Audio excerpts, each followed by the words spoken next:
आज यहाँ पर हवन भी हुआ था। जब हम आए थे देख रहे थे, हम हवन चल रहा था, तो हवन कराने का उद्देश्य क्या है? संत शिरोमणि गुरु रविदास जी थे, वो श्री कृष्ण के मतलब भक्त थे, तो इस बात में कितनी सत्यता है? ऐसा है।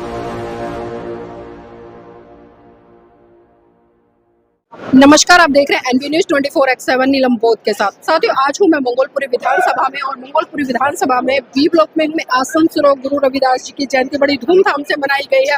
आप देख सकते हैं कि यहाँ पर तमाम संत सिरो गुरु रविदास जी के जो चाहने वाले लोग हैं वो यहाँ पर उपस्थित हुए हैं। और साथियों, मैं अपनी बात को आगे बढ़ाते हुए संत शिरोमणि गुरु रविदास जी की उस वाणी से शुरुआत करूंगी जिसमें कि वो कहते हैं कि बामन झूठा वेद भी झूठा, बामन झूठा वेद भी झूठा, झूठा ब्राह्मण अकेला रे, मंदिर भीतर मूर्ति बैठी पूजती बाहर चेला रे, लड्डू भोग चढ़ावती जनता मूर्ति के ढिंग केला रे, पत्थर मूर्ति कुछ न खाती खाते बामन चेला रे। जिस तरह से संत गुरु रविदास जी ने लोगों का एक तरह से चक्षु खोलने का काम किया है, बहुत ही महत्वपूर्ण बात कही है।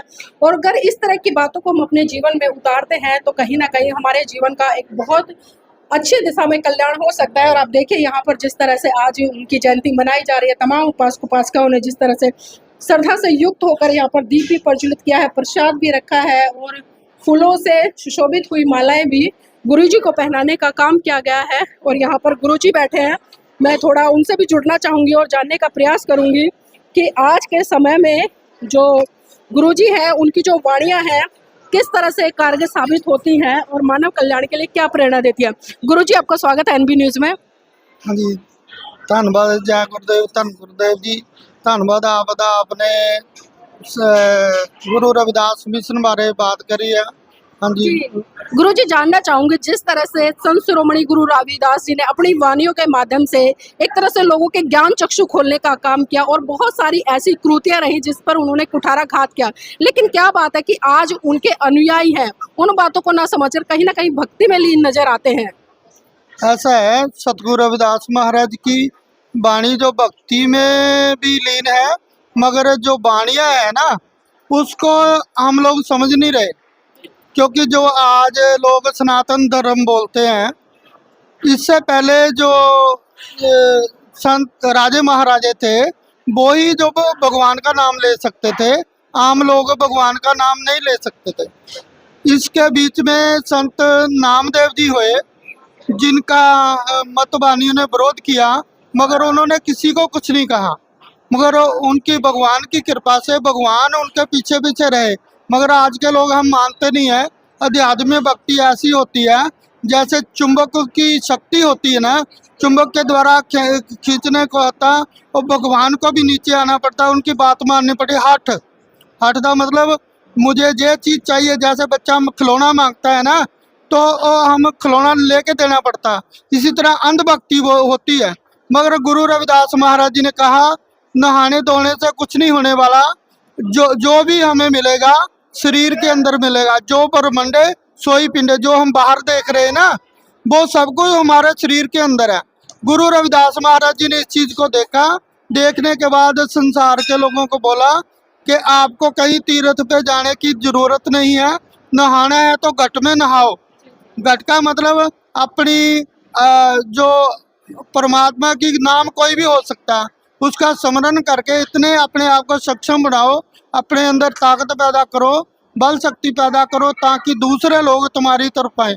गुरुजी, आज जिस तरह से हम देखते हैं जो गुरुजी की वाणियाँ रही हैं उसमें बहुत सारी वाणियाँ बहुत प्रसिद्ध है और लोग अक्सर उनका वाचन भी करते हैं। जिस तरह से अगर मैं बात करूं कि मन चंगा तो कटौती में गंगा, ये बात बहुत ही महत्वपूर्ण और एक अलग ही मतलब दिशा निर्धारित करती है, लोगों के लिए एक बहुत बड़ा संदेश देती है। लेकिन आज हम देख रहे हैं कि कुछ तथाकथित लोग इस वाणी को अपने अपने तरीके से तोड़ मरोड़ कर प्रस्तुत कर रहे हैं, तो क्या कहना चाहेंगे ऐसे लोगों के लिए? ऐसा है, बहुत से जो मेरा अपना मत है, बहुत से लोग ये नहीं समझते कटौती क्या है।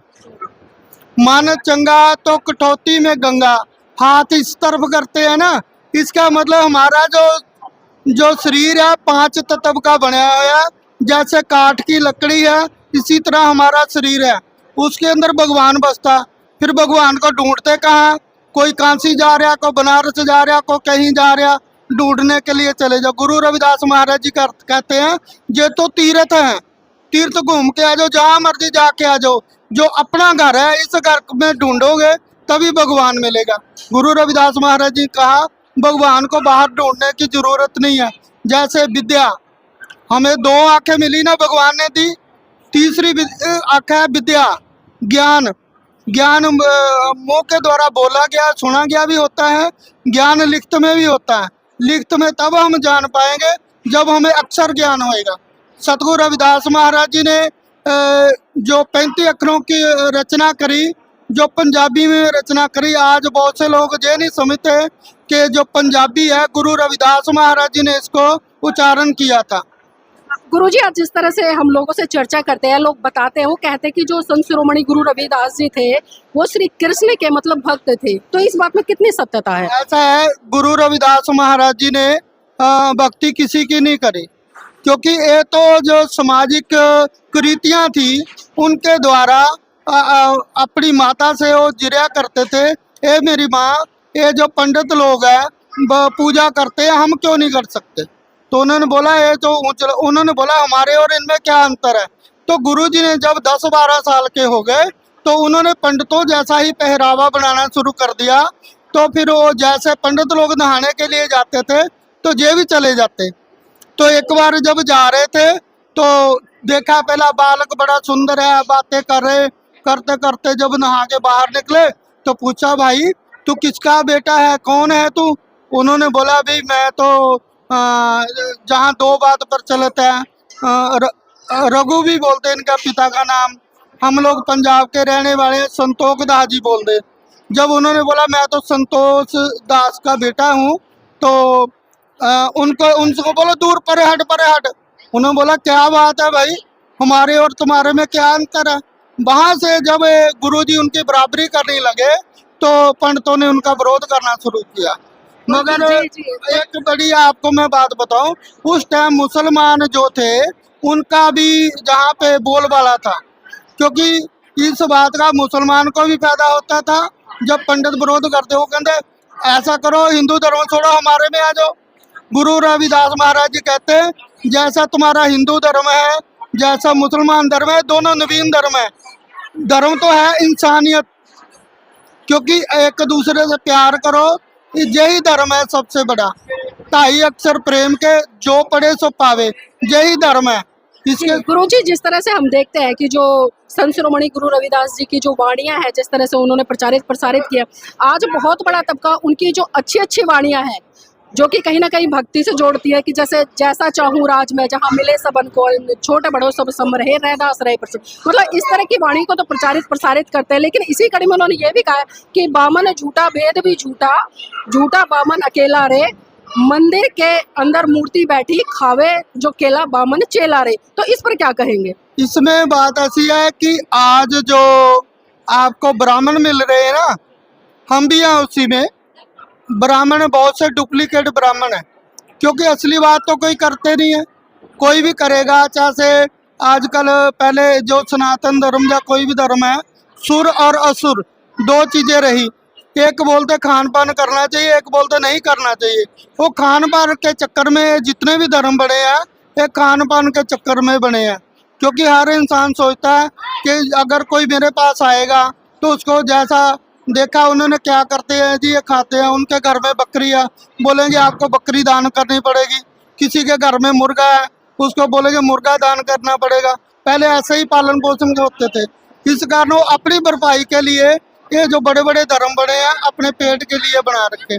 गुरु रविदास महाराज जी ने कहा कि जो पंथ ग्रंथ हैं सारे अभिमान में है। कोई बोलता मुसलमान धर्म बड़ा, कोई बोलता हिंदू धर्म बड़ा, तो सबसे बड़ा धर्म है आपस में प्रेम करो।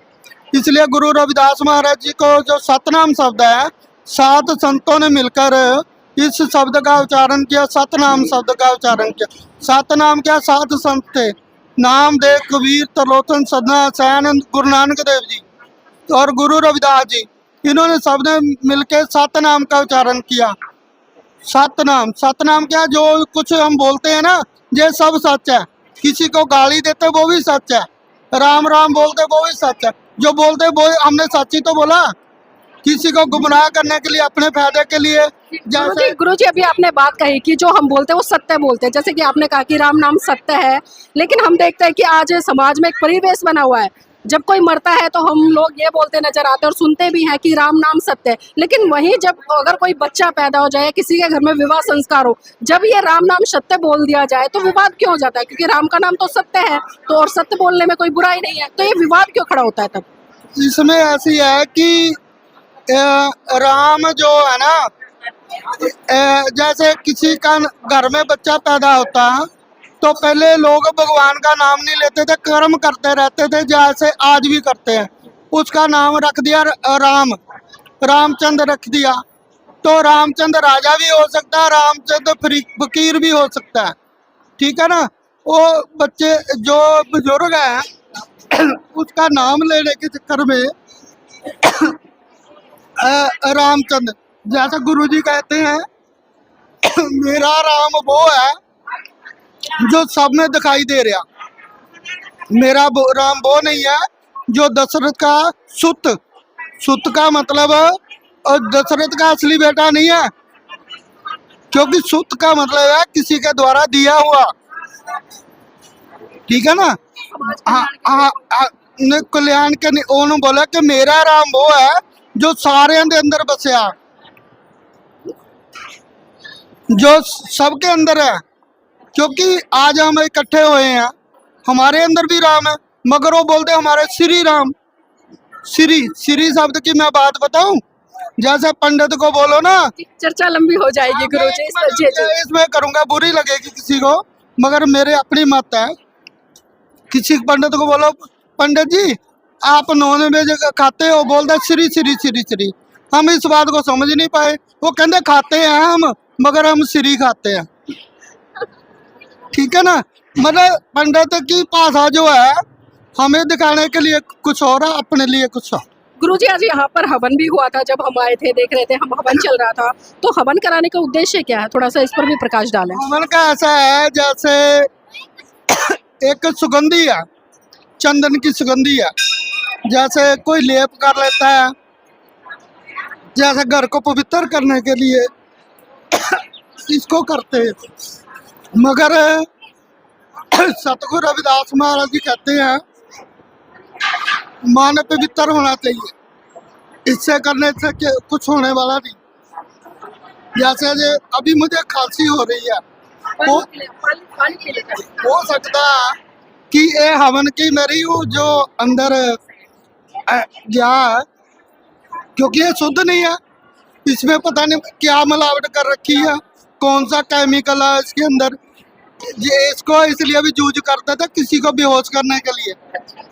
हाँ, ऐसे बीच में डाल देंगे, वो मंत्र बनेगा, थोड़ी देर में बेहोश हो जाएंगे और इसमें लूटने का कार्य भी होता है। गुरुजी एक आखिरी सवाल लेना चाहूंगी, जिस तरह से मैं लगातार, क्योंकि आज संत शिरोमणि गुरु रविदास जी की जयंती है, उनकी वाणियों पर ही चर्चा करें, और उन्होंने भी कहा है कि कोई व्यक्ति जन्म से अगर ब्राह्मण कुल में पैदा हो जाए तो वो पूजने नहीं है, बल्कि उसके कर्म के अनुसार उसकी पूजा करो। तो आज इस बात को लोग कितना मान रहे हैं? क्योंकि आज हम देख रहे हैं, आज भी कहीं ना कहीं लोग अगर ब्राह्मण वंश में पैदा हो जाते हैं, यानी कि जो जाति है, तो कहीं ना कहीं गर्व महसूस करते हैं, चाहे वो फिर कुछ भी हो। बेटा ऐसी बात है कि जो गुरु रविदास महाराज जी की वाणी है ना, उसका बखान करना बहुत कठिन है। उन्होंने इतनी गूढ़ी बात कही है, हम समझ नहीं पाते। जैसे गुरु जी कहते हैं, नरपति एक सिंहासन सोया, सुपने पिया भिखारी, असत राज विसरत दुख पाया, सो गत भई हमारी। तो बहुत गुरु रविदास महाराज जी कहते हैं कि एक राजे को सपना आया थोड़ी देर के लिए, और सपने में भिखारी बन गया, मगर साडा तो कभी राज था, वो राज बिछड़ गया, इस करके हमारी ये दशा है। इसके लिए गुरु रविदास महाराज जी आगे कहते हैं, ऐसा चाहूँ राज में जहाँ मिले सवन को अन्न, छोट बड़े सब संभ से रविदास रहे प्रसन्न।